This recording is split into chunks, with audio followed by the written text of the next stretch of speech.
नमस्कार, स्वागत है आपका ओरेकल आईएएस के यूट्यूब चैनल पे। आज हम बात करने वाले हैं उत्तराखंड पीसीएस 2023 एग्जाम की। क्या एग्जाम टाइम पे होने वाला है? अभी जो सबसे बड़ा प्रश्न बच्चे मुझसे पूछते हैं, हम लोगों के पास में सबसे ज्यादा क्वेरी आती है कि जो कैलेंडर निकाला गया है तो क्या उसके हिसाब से एग्जाम टाइम पे होने वाला है। तो आज हम इस बारे में बात करेंगे और अलग अलग सोर्सेस से जो कि पब्लिकली अवेलेबल हैं, हम जानने की कोशिश करेंगे कि क्या सच में जुलाई में एग्जाम होने वाला है या एग्जाम की डेट अभी आगे जाने की संभावना है। अब प्रश्न ये है कि ये कंफ्यूजन ही कंफ्यूजन, जो इतना कंफ्यूजन है ये हुआ कैसे? तो ये कंफ्यूजन एक्चुअली आया है अलग अलग न्यूज़पेपर्स में, जो अलग अलग न्यूज़ छपी हैं उनकी वजह से, और ये पिछले काफ़ी समय से आ रहा है। अनफॉर्चुनेटली बच्चों को इससे बहुत ही नेगेटिव इम्पैक्ट पड़ रहा है। ठीक है, तो फॉर एग्जांपल न्यूज़ आई कि आयोग की परीक्षाओं में 40% जो पेपर होगा, 40% जो क्वेश्चंस होंगे वो स्टेट से पूछे जाएंगे। फिर ये आ गया कि यूपीएससी का पैटर्न यहाँ पे होगा। बच्चों को बड़ा कंफ्यूजन हुआ कि क्या ऑप्शनल आएंगे या नहीं आएंगे।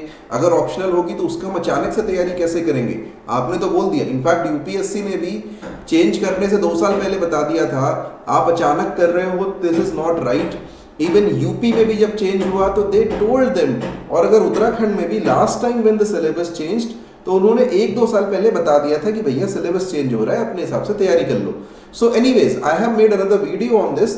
You can see that this confusion probably is unwarranted and mostly जो यूपीएससी पैटर्न की बात कर रहे हैं, इसके साथ में 40% तो आप पूछ ही नहीं सकते। अगर आप 40% पूछ रहे हो तो इसका मतलब है कि आप स्टेट के पीस वहां पे जो क्वेश्चंस हैं उनको शामिल कर रहे हो, स्टेट के पेपर को शामिल कर रहे हो, रादर देन कि ऑप्शनल शामिल कर रहे हो। तो UPSC pattern would be limited to GS papers as we have seen in UP PCS exam. Recently UP PCS का जो पैटर्न चेंज हुआ है वैसा पैटर्न आपको एक्सपेक्ट करना चाहिए। अब क्वेश्चन ये भी है कि एक्चुअली में जो ये पूरा वीडियो है इसका जो सार है वो ये है कि एग्जाम के अपनी डेट को हो रहा है कि नहीं। तो 2-3 तरीके से मैं इस चीज को एड्रेस करना चाहूंगा। The first thing I want to address is जो हमने आरटीआई लगाई थी उसके जो रिप्लाईज आए हुए हैं। ठीक है, तो ये हमने पहले वीडियोस में भी डिस्कस किए हैं। आरटीआई में जो क्वेश्चन नंबर 1 हमने पूछा था कि क्या आप प्रीलिम्स 2023 की डेट को चेंज करने वाले हैं? यूकेपीएससी 2023 का जो प्रीलिम्स है उसकी डेट वही है जो आपने कैलेंडर में रखी है या कुछ और? जो वहां से रिप्लाई आया है, और ये मार्च में, मिड मार्च का रिप्लाई है, 15th इसकी डेट है जो लेटर में लिखी हुई है। तो हमें जो मिला वो ये कि आपको ये सूचित करना है कि यह सूचना पटल पर उपलब्ध नहीं है। पटल मतलब ये किसी भी फाइल में, किसी भी उनकी टेबल पे, डेस्क पे ये अवेलेबल नहीं है। अगर ऐसी कोई सूचना है तो उन्हें पता नहीं है। तो एज ऑफ नाउ कमीशन अपने टाइम से इसको कराना चाहता है। It doesn't want to change anything about the exam की एग्जाम की डेट वो चेंज करना नहीं चाहता है। दूसरी चीज, आप इशारों को समझिए।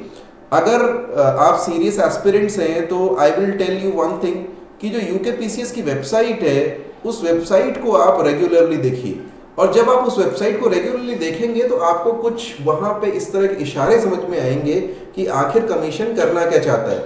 जैसे मैं आपको बताऊं, उसने जो निकाला था कैलेंडर जनवरी में, उसमें उसने एक एग्जाम की बात करी थी, वन आरक्षी परीक्षा। वन आरक्षी परीक्षा यानी फॉरेस्ट गार्ड की जो एग्जाम है कि 9th of April 2023 को होगा। अभी 21st of March को, लास्ट वीक में, उन्होंने विज्ञप्ति निकाल दी कि 9th of April को ये परीक्षा होगी।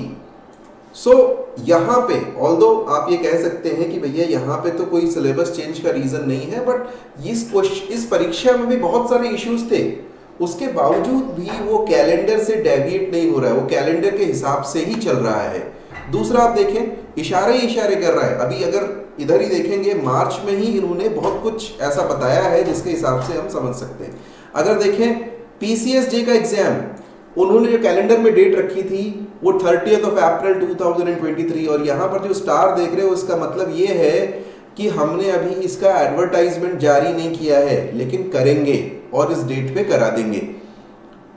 मार्च में ही मार्च को उन्होंने जो विज्ञापन निकाला है, जो विज्ञप्ति निकाली है, उसमें इन्होंने डेट तो नहीं लिखी लेकिन मार्च में निकाल दिया। मतलब it is on time. PCSJ का एग्जाम टाइम से करा रहे हैं, जो कि अप्रैल में है। अप्रैल में ही, अप्रैल ऑनवर्ड्स, यहाँ पे तो डेट भी नहीं लिखा था क्योंकि बहुत सारे डेट्स में काम होगा। बंदी रक्षक परीक्षा कारागार विभाग, उसके लिए भी उन्होंने एक नोटिफिकेशन निकाला, एक शुद्धि पत्र निकाला 17 मार्च 2023 को।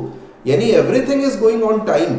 तो आप ये एक्सपेक्ट मत कीजिए कि they will break the pattern और पीसीएस के लिए कुछ अलग करेंगे। पीसीएस के लिए वही होगा जो पहले से चलता आ रहा है। और गब्बर सिंह अगर पूछे कि कब है एग्जाम, तो आपका जो कैलेंडर है, कैलेंडर में दे रखा है। प्लीज आप इस चीज को, डेट को दिमाग में रख लीजिए। लोअर पीसीएस का 23 जुलाई, अपर पीसीएस का 2 जुलाई को एग्जाम एज ऑफ नाउ होने वाला है। और अगर कोई पूछे कि नोटिफिकेशन की डेट कब है, तो one thing that I tell you, अगर आप इसके हिसाब से देखो 30 अप्रैल को एग्जाम है, तो उन्होंने पूरा अप्रैल और पूरा मार्च छोड़ के 60 दिन पहले उन्होंने नोटिफिकेशन निकाला।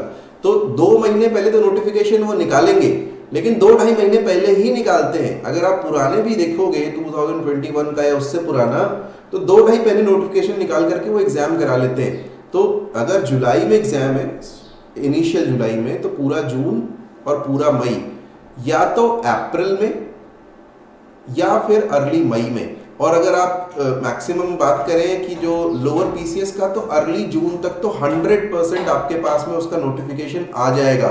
It is on time. Secondly, exam के बाद में, आपके नोटिफिकेशन के बाद में आपके पास एग्जाम के लिए कोई टाइम नहीं बचेगा। You will have probably 2 months, और 2 महीने आपकी प्रिपरेशन के लिए इनफ नहीं है। ठीक है, आप अप्रैल में नोटिफिकेशन एक्सपेक्ट कर रहे हैं, मई जून में आप लोअर पीसीएस का नोटिफिकेशन अगर एक्सपेक्ट कर रहे हैं, तो आपके पास में टाइम ही नहीं बचेगा, आपको रिवाइज करने का भी टाइम नहीं बचेगा। तो if you are a serious candidate, please start now. अभी के अभी आप अपनी प्रिपरेशन स्टार्ट कर दीजिए। अगर कोई भी कंफ्यूजन है, please ask us, we will tell you. मैं ये नहीं कह रहा हूं कोचिंग ज्वाइन कीजिए। whatever confusion, whatever issue you have regarding preparation, at least talk to us. We will be happy to help you. Thank you very much, and I hope to see you in other videos very soon.